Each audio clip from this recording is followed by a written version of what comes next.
Tantangan hafalan Al-Quran berhadiah minuman keras yang digelar di kawasan Ancol, Jakarta Utara memicu reaksi keras dari Pemprov DKI Jakarta.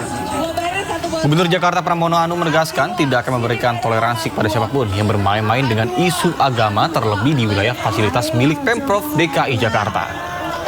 Guna memberikan efek jera, Pramono telah memerintahkan asisten Kesra untuk segera memproses dan juga mengambil tindakan hukum terhadap penyelenggara acara. Dirinya menegaskan tidak akan memberikan toleransi terhadap pihak yang memainkan isu agama yang bisa mengganggu kedamaian di Jakarta.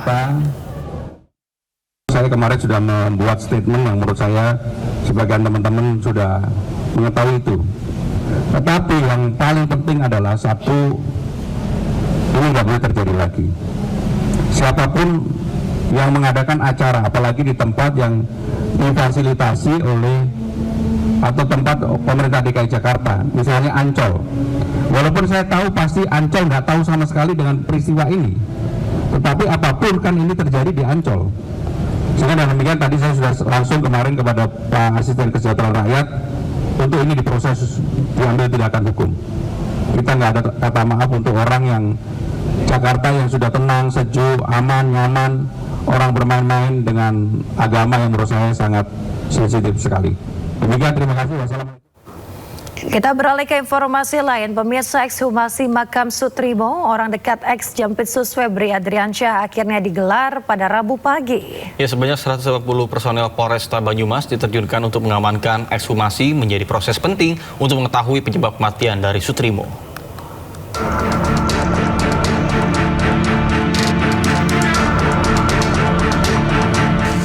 Puluh hari setelah kematian, akhirnya makam Sutrimo dibongkar. Proses ekshumasi dimulai Rabu pagi mulai pukul 9.30 di pemakaman Bantar Agung, Desa Ulahar, Kecamatan Wangon, Banyumas, Jawa Tengah. 180 personel Polresta Banyumas disiagakan menjaga ekshumasi dan sejumlah petugas penggali dilibatkan. Ekshumasi dan otopsi juga melibatkan tim gabungan Perhimpunan Dokter Forensik dan Mediko Legal Indonesia, ahli laboratorium forensik, ahli toksikologi, ahli DNA, serta hispatologi anatomi. Proses ini dilakukan dengan 3 tahap. Pembongkaran makam, pemeriksaan luar untuk memastikan identitas jenazah sesuai permintaan penyidik, dan pemeriksaan bagian dalam.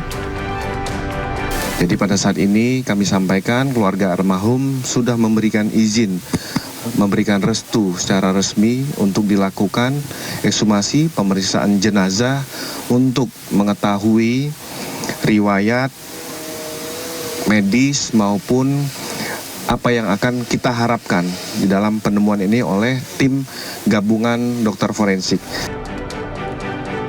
Pemeriksaan juga dilakukan pada kondisi makam, jenis dan kontur tanah, ukuran makam, serta mengambil sampel tanah. Tim juga mengambil sampel jenazah untuk diperiksa dan dianalisa di laboratorium untuk mengetahui penyebab dan cara kematian. Berdasarkan geografis di sini dan tanah juga cukup kering dan bagus, kesulitan mungkin bisa minimal ya. Bisa kita dapatkan mungkin jenazah masih dalam keadaan bagus. Saya sendiri belum melihat karena lagi proses ekshumasi. Ekshumasi itu memeriksa makamnya, jenis tanahnya, panjang makamnya, juga pengambilan sampel di sekitar tanah makam seperti itu. Baru ini penggalian, baru kita periksa luar, baru tadi periksa dalam. Ekshumasi dilakukan atas permintaan keluarga yang menduga ada kejanggalan dalam kematian Sutrimo. Proses bongkar makam berlangsung sekitar 3 jam menjadi perhatian warga sekitar. Polda Metro Jaya sudah meningkatkan status kepenyidikan usai memeriksa 24 saksi. Dari Banyumas, Jawa Tengah, Tim Liputan iNews melaporkan. Pemirsa, dokter forensik merampungkan rangkaian ekshumasi terhadap jenazah Sutrimo, orang dekat ex-Jampitsus Febri Adriansyah. Ya, rangkaian ekshumasi berlangsung selama 3,5 jam, sementara uji laboratorium sampel membutuhkan waktu hingga 2 pekan ke depan. Rangkaian ekshumasi terhadap jenazah almarhum Sutrimo telah selesai dilaksanakan mulai pukul 09.30 WIB hingga pukul 13.00 WIB. Lebih kurang 3,5 jam pelaksanaan. Ini merupakan proses bagian dari penyidikan yang ditangani oleh Ditreskrimum Polda Metro Jaya. Penanganan perkara ekshumasi merupakan bagian dari sinergi lintas satuan, wilayah dan keahlian yang melibatkan Polda Metro Jaya dan Polda Jawa Tengah.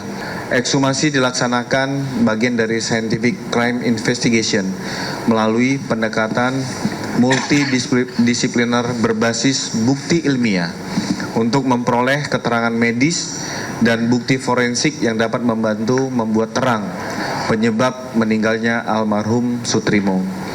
Dalam pelaksanaannya, tim telah melakukan pembongkaran makam, pemeriksaan luar jenazah, pemeriksaan dalam atau otopsi, serta pengambilan sampel untuk pemeriksaan lebih lanjut. Sampel yang telah diambil selanjutnya akan menjalani pemeriksaan laboratorium, baik melalui laboratorium forensik Polri maupun laboratorium dari unsur akademik ataupun universitas sesuai bidang keahlian masing-masing, termasuk untuk pemeriksaan toksikologi, DNA, dan jaringan. Pelibatan berbagai institusi dan disiplin keahlian dilakukan untuk menjaga objektivitas, integritas pemeriksaan, dan akuntabilitas ilmiah, sehingga dalam pelaksanaan pemeriksaan dapat diuji dan dipertanggungjawabkan sesuai kaidah keilmuan. Pemirsa, setelah lakukan ekshumasi, tim forensik Polda Metro Jaya memastikan tidak ada bekas luka akibat benda tumpul maupun benda tajam pada jasad Sutrimo. Ya, sementara menurut ahli ilmu forensik, polisi sangat terlambat melakukan ekshumasi.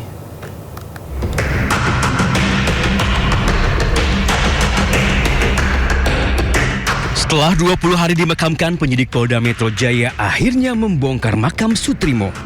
Ekshumasi dilakukan untuk mencari tahu penyebab kematian Sutrimo yang dinilai tidak wajar.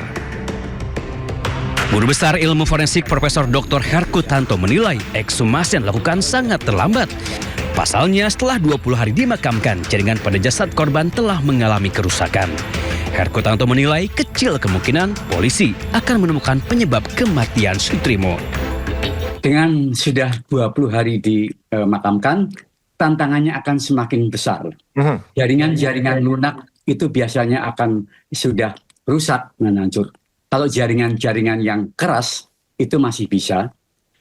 Dengan demikian, kita hanya mengandalkan pada sejauh mana kondisi lingkungan tadi itu akan merusak kondisi jasad dari Sutrimo yang bersangkutan tadi.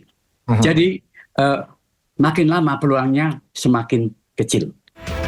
Sebelumnya, tim penyidik Polda Metro Jaya membongkar makam Sutrimo di pemakaman Bantang Agung, Desa Walahar, Kecamatan Wangon, Banyumas, Jawa Tengah. Proses ekshumasi berlangsung hampir 4 jam. Tim forensik memastikan tidak menemukan bekas luka akibat benda tumpul maupun benda tajam pada jasad korban. Dari hasil pemeriksaan dalam, pemeriksaan luar dan pemeriksaan dalam, secara visual kami tidak mendapatkan tanda-tanda luka yang dimana diakibatkan oleh karena kekerasan tumpul maupun kekerasan tajam. Kamis 23 Juli, orang dekat ex-Jampitsus Febri Adriansyah ditemukan pingsan di depan klinik Morden. 4 pria misterius membawanya ke Rumah Sakit Muhammadiyah Taman Puring. Pihak rumah sakit menyatakan Sutrimo tiba dalam keadaan sudah tidak bernyawa dengan mulut dan hidung mengeluarkan busa. Di tengah proses hukum yang telah menjerat Febri Adriansyah, kematian Sutrimo pun menyedot perhatian publik. Kasus kematian Sutrimo pun telah naik ke penyidikan dengan dugaan pembunuhan berencana. Tim Liputan Ainus melaporkan. Pemirsa, mantan Menteri Pendidikan Kebudayaan, Riset dan Teknologi Nadiem Makarim kembali menjalani sidang banding di Pengadilan Tinggi DKI Jakarta terkait dugaan korupsi pengadaan laptop Chromebook. Nadiem menyoroti uang pengganti 809 miliar rupiah yang dibebankan padanya dan menegaskan dirinya tidak pernah menerima uang tersebut.